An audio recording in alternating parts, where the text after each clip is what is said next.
আমাদের 90 ইংরেজরাও তাই করলো। যখন দেখলো শাপলা চত্বরে মেরেও লাভ হলো না, হাজার হাজার লোকদেরকে হত্যা করা হলো, গ্রেফতার করা হলো, এরপরও আরো আন্দোলন দাবানলের মতো জেগে উঠলো।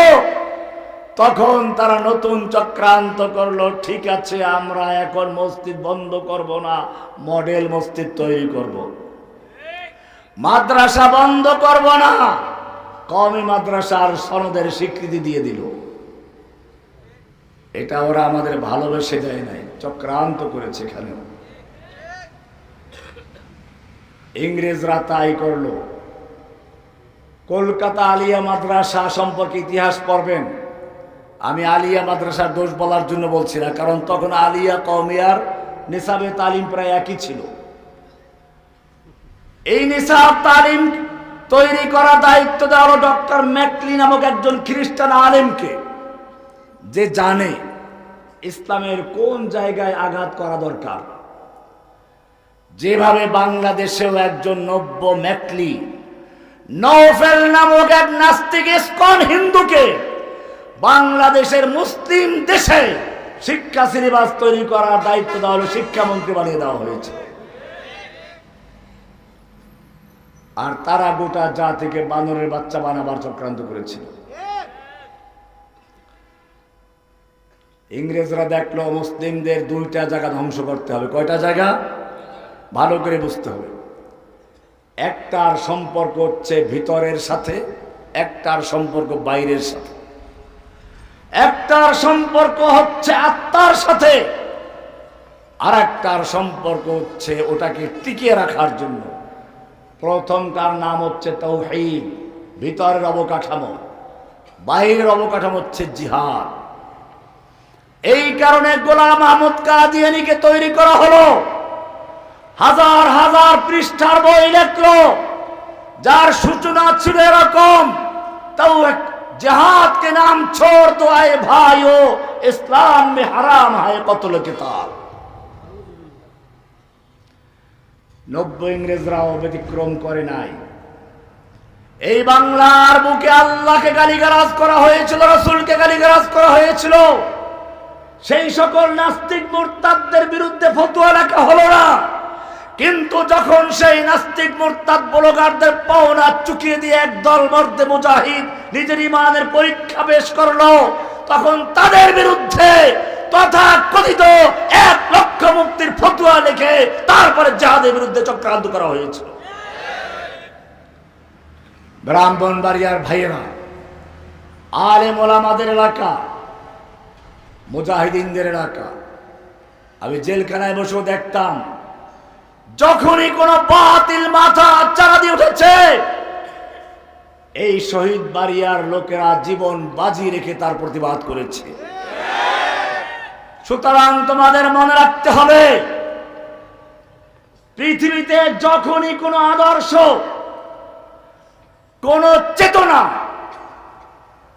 সয়লাভ হয়ে আসে, তখন একদল লোক ওটাকে ইসলামাইজেশন করার জন্য পাগল হয়ে যায়। সময় আসলো সমাজতন্ত্র, যখন মানুষেরা ধনীদের দ্বারা নিষ্পেষিত হয়েছিল, মুক্তির পথ খুঁজে বেড়াচ্ছিল, সে সময় সমাজতন্ত্র এসে বলল, কেউ খাবে তো কেউ খাবে না, তা হবে না, তা হবে না, কেউ 10 তলায় কেউ গাছতলায়, তা হবে না, তা হবে না, সব সমান করে দিব। তারা সমস্যার সমাধান করার জন্য চিন্তা করলো, সবচেয়ে বড় সমস্যা হচ্ছে ব্যক্তি মালিকানা। সুতরাং কোন ব্যক্তি মালিকানাই থাকবে না, দেশের কলকারখানা, জমি জমা, আয় উৎপন্ন সবকিছুর মালিকানা হবে রাষ্ট্র। জনগণ শুধু কাজ করবে আর সমানভাবে সুবিধা ভোগ করবে। মানুষেরা এটাকে গ্রহণ করলো। আমি ওই সমাজতন্ত্র নিয়ে আলোচনা করার জন্য কথা বলছি না, কিন্তু তখন একদল আলেম লাব্বাইক বলে হাজির হয়ে গেল, সমাজতন্ত্রটাই ইসলাম।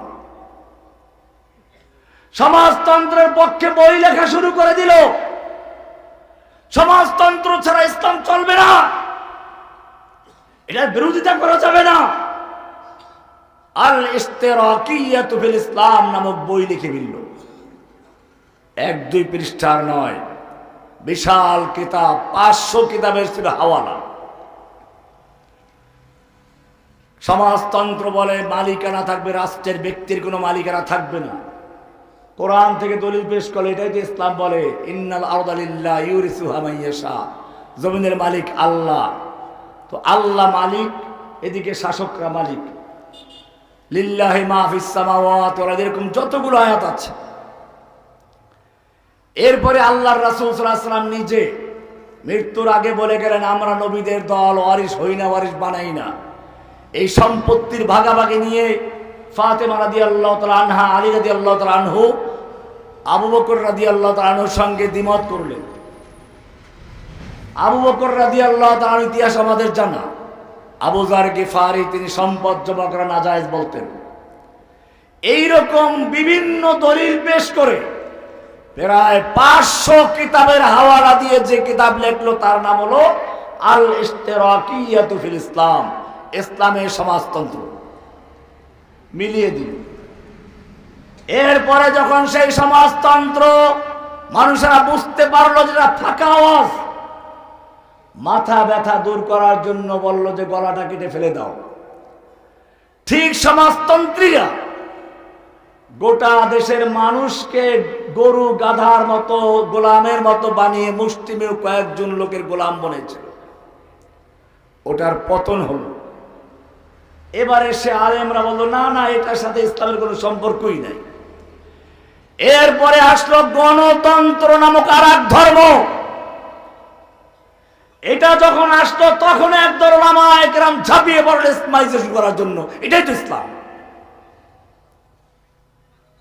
লাকাদ কানা লাকুম ফি রাসূলিল্লাহি উসওয়াতুন হাসানা, তোমাদের জন্য আল্লাহর রাসূলের মধ্যে রয়েছে উত্তম আদর্শ। কার মধ্যে? রাসূলের মধ্যে, না আব্রাহাম লিঙ্কনের মধ্যে? রাসূলের মধ্যে উত্তম আদর্শ রয়েছে। কিভাবে সালাত আদায় করব, কার দেখানো তরিকায়? হজ করব, কার দেখানো তরিকায়? দিন কায়েম করব, কার দেখানো তরিকায়? না আব্রাহাম লিঙ্কনের তরিকায়? গণতন্ত্র একটি কুফরি মতবাদ। ইসলাম যেমন একটি স্বতন্ত্র দিন, গণতন্ত্র একটা স্বতন্ত্র ধর্ম। প্রমাণ কোরআন হাদিস থেকে নিন। ইসলাম বলে মাসদারুস সুলতাতে জামিআন আল্লাহ সুবহানাহু ওয়া তাআলা, সমস্ত ক্ষমতার মালিক একমাত্র আল্লাহ সুবহানাহু ওয়া তাআলা। কুলিল্লাহুম্মা মালিকাল মুলকি তুতিল মুলকা মান তাশা তাবারাকাল্লাযী বিয়াদিহিল মুলকু। সব ক্ষমতার মালিক কে? আল্লাহ। গণতন্ত্রের সমস্ত ক্ষমতার মালিক হচ্ছে জনগণ। ইসলামের আইন তৈরি করার বিধান কার? আলা আলাহুল খালকু ওয়াল আমরু। গণতন্ত্রে আইন তৈরি করার মালিক কারা? জনগণ। ও জনগণ ভোট দিয়ে এমপি বানায়, এমপিরা হচ্ছে ল মেকার। গণতন্ত্রের ধর্ম হচ্ছে ধর্ম নিরপেক্ষতা। ইসলামের ধর্ম ইসলাম। গণতন্ত্রের নির্বাচন পদ্ধতি হচ্ছে সংখ্যাগরিষ্ঠ লোকের মতের অনুসরণ করা। কোরআন বলে সংখ্যাগরিষ্ঠ লোকের নয়, সংখ্যাগরিষ্ঠ মেধা, আহলুল হল্লে ওয়াল আকদের সংখ্যাগরিষ্ঠের মত অনুসরণ করা যাবে। কোরআনে স্পষ্ট আয়াত আছে, ওয়াইন তুতি আকসারা মান ফিল আরদি ইউদিল্লুকা আন সাবিলিল্লাহ। হে নবী, আপনি যদি পৃথিবীর সংখ্যাগরিষ্ঠ লোকদের মতের অনুসরণ করেন, ইউদিল্লুকা আন সাবিলিল্লাহ, এই সংখ্যাগরিষ্ঠ লোকের মতের অনুসরণ আপনাকে আল্লাহর পথ থেকে সরিয়ে দিবে, আল্লাহর রাস্তা থেকে গোমরাহ করবে, দলাল করে ফেলবে। কারণ কি? ইয়াত্তাবিউনা ইল্লা যান্না ওয়া ইনহুম ইল্লা ইয়াখরুসুন। বেশিরভাগ লোক ধারণার অনুসরণ করে, তারা আন্দাজে কাজ করে, কথা বলে। সংখ্যাগরিষ্ঠ লোকের মতের অনুসরণ করা, আল্লাহ বলেছেন, গোমরাহ করে ফেলবে, পথভ্রষ্ট করে ফেলবে। আপনি আমি মনে করি এই পথে ইসলাম কায়েম করে, ইসলাম কায়েম হবে? তারসান্না রাসিবাকা বায়ে আরবি কে রাহ কে তুমি রবি বতুর্কিস্তানাস্ত। দিন জিন্দা করতে হলে আল্লাহর নবী যেভাবে দুটো কাজ করেছেন, এক নাম্বার কাজ ছিল বিল বায়িনাত, লাকাদ আরসালনা রুসুলানা বিল বায়িনাত ওয়া আনজালনা মাআহুমুল কিতাবা ওয়াল মিজানা লিয়াকুমান নাস বিল কিসত। এটা ছিল প্রথম কাজ। দ্বিতীয় কাজ ছিল ওয়া আনজালনাল হাদিদ ফীহি বাসুন শাদীদ ওয়া মানাফিউ লিন-নাস ইলা আখিরিল আয়া। প্রথম কাজ শুরু হয়েছিল সাফা পাহাড় থেকে। আল্লাহর নবী সেদিন সাফা পাহাড়ে উঠে বলেছিলেন, ও কুরাইশের লোকেরা, নেতারা শুনে রেখো, লাউ কুলতুম কালিমাতান ওয়াহিদাতান, একটা কথা যদি মানতে পারো, বিশ্বাস করতে পারো, তামলিকুনা বিহাল আরব, গোটা আরবের মালিক বনে যাবে, ওয়া তাদিনু লাকুমুল আজম, অনারব বিশ্ব তোমাদের দিন গ্রহণ করবে, তোমাদের ধর্ম গ্রহণ করবে, একটা কথা মানো। মক্কার নেতারা খুশি, একটা কথা মানলে গোটা আরব দেশের মালিক বনে যাওয়া যাবে, অনারব বিশ্ব আমাদের দিন গ্রহণ করবে। 10টা বলো ওয়ালা হবে আশারা। আল্লাহর নবী সেদিন ঘোষণা করছেন, ইয়া আইয়ুহান নাস কুলু লা ইলাহা ইল্লাল্লাহ তা'বুদুনাল্লাহ ওয়াহদাহু ওয়া তাখলাউনা মা তা'বুদুনা মিন দুনি। ও বিশ্ববাসী, সেই একটি কথা হচ্ছে বলো লা ইলাহা। সঙ্গে সঙ্গে মক্কার কুফাররা বিরোধিতা করতে শুরু করলো। আবু লাহাব আল্লাহর নবীকে হাত উঁচু করে মারতে উদ্যত হলো। আবু জাহেল আবু লাহাবরা খেপে গেল, আল্লাহর নবীর মজলিসটা লন্ডভন্ড করে দিল। কি ছিল সেই কালেমা লা ইলাহা ইল্লাল্লাহ? এটা বুঝতে হবে। লা ইলাহা ইল্লাল্লাহর দুইটা অংশ। লা ইলাহা মানে হচ্ছে নেই কোনো ইলাহ, লা মানে নেই ইলাহ কোনো মাবুদ, নেই কোনো মাবুদ যার আনুগত্য করা যায়, যার পূজা করা যায়, যার ইবাদত করা যায়, যার হুকুম মানা যায়।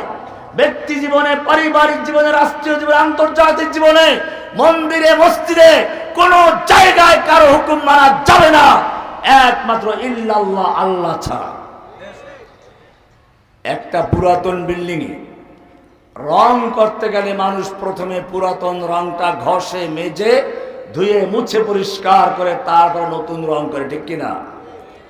ঠিক তেমনি ভাবে লা ইলাহা মানে হচ্ছে অন্তরের থেকে, কলবের থেকে যত গায়রুল্লাহ আছে, আল্লাহ ছাড়া যত কিছুর পূজা করা হয়, যত কিছুর কাছে প্রার্থনা করা হয়, যত কিছুর কাছে সাহায্য চাওয়া হয়, সব উৎখাত করে একমাত্র কাকে গ্রহণ করতে হবে? লা ইলাহা ইল্লাল্লাহ। নেই কোনো সন্তান দাতা আল্লাহ ছাড়া। লা ইলাহা ইল্লাল্লাহ। নেই কোনো আইন বিধান দাতা আল্লাহ ছাড়া অন্য কেউ। লা ইলাহা ইল্লাল্লাহ। অন্য কারো আনুগত্য চলবে না, সেজদা করা চলবে না, মাজারে সেজদা করা চলবে না, মাজারে প্রার্থনা করা চলবে না, চাদর দেওয়াও চলবে না, টাকা পয়সা দেওয়াও চলবে না। লা ইলাহা ইল্লাল্লাহ। যত গায়রুল্লাহ সব উৎখাত করে শুধু একজনকে মানতে হবে, কাকে? এটার নাম তাওহীদ। এটার নাম কি? একটা লোক রাস্তার থেকে মহিলা একটা ধরে নিয়ে আসছে, এনে তাকে প্রথমে উজু করাইছে, একটা সুন্দর ভাবে গোসল করালো, বোরকা পরালো, কোরআন পড়াচ্ছে, হাদিস পড়াচ্ছে, নামাজ পড়াচ্ছে, তাসবিহ তাহলিল পড়াচ্ছে, সব কিছু করে একেবারে কঠিন শরিয়া মেনে ঘর সংসার চালাচ্ছে, কিন্তু বিয়ে করে নাই। কি করে নাই? কি করে নাই? এর কোন অর্থ আছে? আগে কি করতে হবে? ও মুসলিম, ভালো করে বুঝো, তুমি যত তাসবিহ তাহলিল করো, যত নামাজ কালাম করো, যতক্ষণ পর্যন্ত তোমার তাওহীদ ক্লিয়ার না হবে, লা ইলাহা ইল্লাল্লাহ ক্লিয়ার না হবে, অতক্ষণ পর্যন্ত তুমি যা কিছু করো সব জিরো, কোনো মূল্য নাই।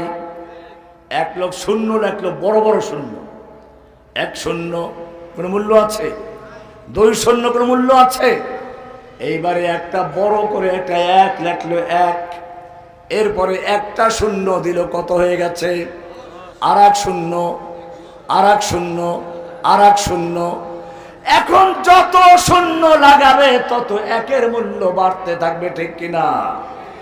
ও মুসলিম, জেনে রাখো, লা ইলাহা ইল্লাল্লাহ বলে যদি গায়রুল্লাহকে উৎখাত করতে পারো, আল্লাহ ছাড়া কোনো পাওয়ার নাই, কোনো ক্ষমতা নাই। মোদির কোনো পাওয়ার নাই, ভারতের কোনো পাওয়ার নাই, আমেরিকার কোনো ক্ষমতা নাই, জনকের কোনো ক্ষমতা নাই, ঘোষকের কোনো ক্ষমতা নাই, নেতা নেত্রীর ক্ষমতা নাই, মাজারওয়ালার ক্ষমতা নাই, দরগাওয়ালার ক্ষমতা নাই। সব ক্ষমতার মালিক কে? ইয়া আইয়ুহান নাস আনতুমুল ফুকারাউ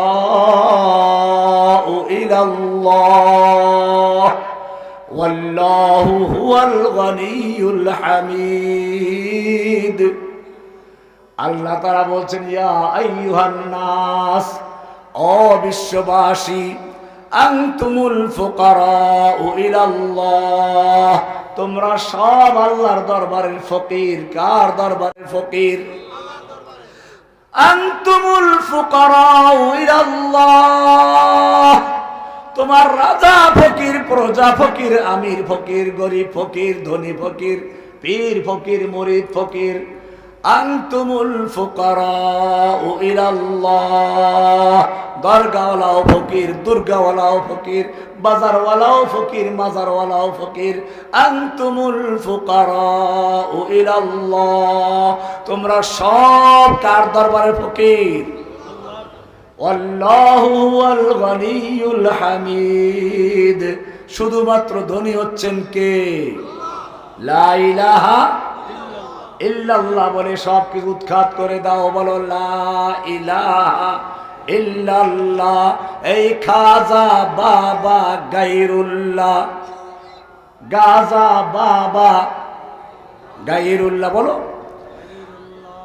এই দরগাওয়ালা গায়রুল্লাহ, দুর্গাওয়ালা গায়রুল্লাহ, মাজার বাজার গায়রুল্লাহ, তুমি আমি গায়রুল্লাহ, নবী রাসূল গায়রুল্লাহ।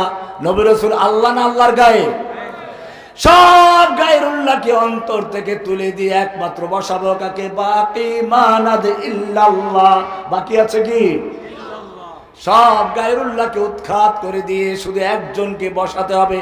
কুল ইন্না সালাতি ওয়া নুসুকি ওয়া মাহইয়ায়া ওয়া মামাতি লিল্লাহি রাব্বিল আলামিন। বলো আমার সালাত, আমার কুরবানি, আমার জীবন, আমার মরণ সব কার জন্য? এটার নাম তাওহীদ। এর নাম কি? এইটা যদি অন্তরে থাকে, तौहीद की अमानत सीनों में है हमारे, आसान ही मिटाना, आसान ही मिटाना, नामो निशा हमारा। सब गुरेज़ा होगी आखिर जलवाए खुर्शीद से, ई चमन मामूर होगा, ई चमन मामूर होगा, नगमाए तौहीद से। जरबन लिल्लाहे तकबीर। तौहीद, এই তাওহীদ ছিল সাহাবায়ে কেরামদের অন্তরে। যুদ্ধের ময়দানে যুদ্ধ হচ্ছে, একদিকে রোম পারস্য সম্রাটের প্রধান সেনাপতি রুস্তম 3 লাখ সৈন্য নিয়ে মাঠে অবতীর্ণ করছেন, আর একদিকে খালিদ বিন ওলীদ মাত্র কয়েক হাজার সৈন্য নিয়ে মাঠে আছেন। রাতের বেলায় রুস্তমের গোয়েন্দারা মুসলমানদের তাঁবুতে গিয়ে গোয়েন্দাগিরি শুরু করলো। দেখে সর্বনাশ, সব তো কান্নাকাটি করে। সৈনিক যদি কান্নাকাটি করে কিসের যুদ্ধ করবে? গোয়েন্দারা গিয়ে রুস্তমকে রিপোর্ট করলো, মুসলমানদের বিরুদ্ধে যুদ্ধ করার কোনো দরকার নেই। কারণ কি? ওরা আমাদের ভয়তে কান্নাকাটি করে, সারা রাত ভরে কান্নাকাটি করে। রুস্তম চিন্তা করলো, আচ্ছা যেই সৈন্যরা কান্দে ওদের বিরুদ্ধে আর কি যুদ্ধ করব। তারপরও সে 1 লাখ সৈন্য নিয়ে মাঠ নাম। যুদ্ধ শুরু হয়ে গেল। যেই সৈনিকদের সম্পর্কে তার কাছে রিপোর্ট ছিল, ওরা ভয়ে কান্নাকাটি করছে। একজন সৈন্য কাফেরদের হাজার হাজার সৈন্যকে হত্যা করে লাশের স্তূপ করে ফেলছে। যেদিকে যাচ্ছে সেদিকে কাতার পরিষ্কার করে ফেলছে। রুস্তম যুদ্ধ থামানো। এবারে পরের রাত্রে বহুদর্শী, বহু বিচক্ষণ, বহু অভিজ্ঞ গোয়েন্দা পাঠালো, যাও মুসলিমদের তাঁবুতে গিয়ে দেখো কি হচ্ছে। এবারে আজকেও গোয়েন্দারা গেল ভোর রাতে, গিয়ে দেখে যে ঠিকই প্রত্যেকটা তাঁবুর থেকে কান্নার আওয়াজ আসছে। ভোর রাত্রে মুসলিমরা দাঁড়িয়ে কান্নাকাটি করে কার কাছে? ইয়া আইয়ুহাল মুযাম্মিল কুমিল লাইলা ইল্লা কালিলা।